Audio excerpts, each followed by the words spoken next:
fire, as you see behind us, ripping through a home, leaving behind a pile of rubble. And what's left is still causing problems for the man who owned that home. Steve Iwanek spoke with him earlier tonight. Steve, it's not just him having issues. Certainly not. And this fire happened back in North Toledo in July. And nearly 6 months later, the homeowner tells us he's struggling to clean up that mess, which has led to his neighbors having to deal with rodents and criminals.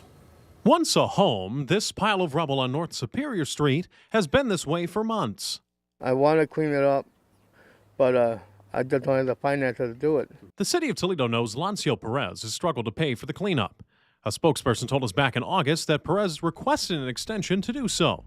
Otherwise, the city would declare it a nuisance. He couldn't meet that deadline, so the city said it would take care of it by the end of October. Now, 5 months later, not much has changed.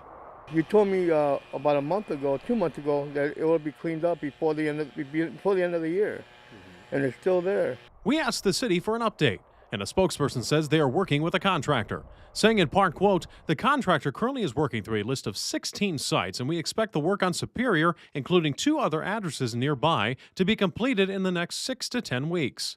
Any costs incurred by the city for removal, repair, or securing a property will be deducted from the fire escrow funds released to the property owner after cleanup. So that's one issue.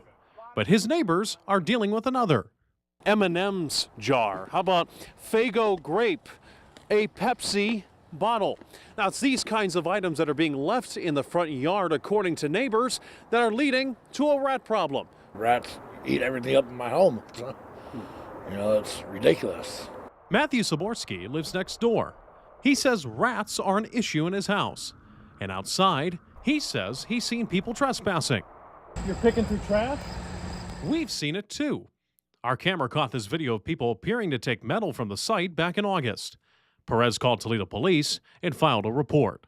I got tired of chasing people off. You know, none of my business over there. You know, as long as they don't come in my yard, I don't have an issue. So between the financial burden and the loss of his home, the past few months have been tough.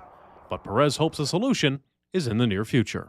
I'm trying to put it behind me, you know, and just let the city do what they got to do.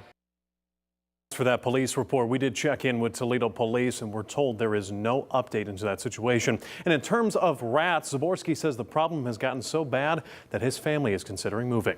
In studio, Steve Iwanek, WTOL 11.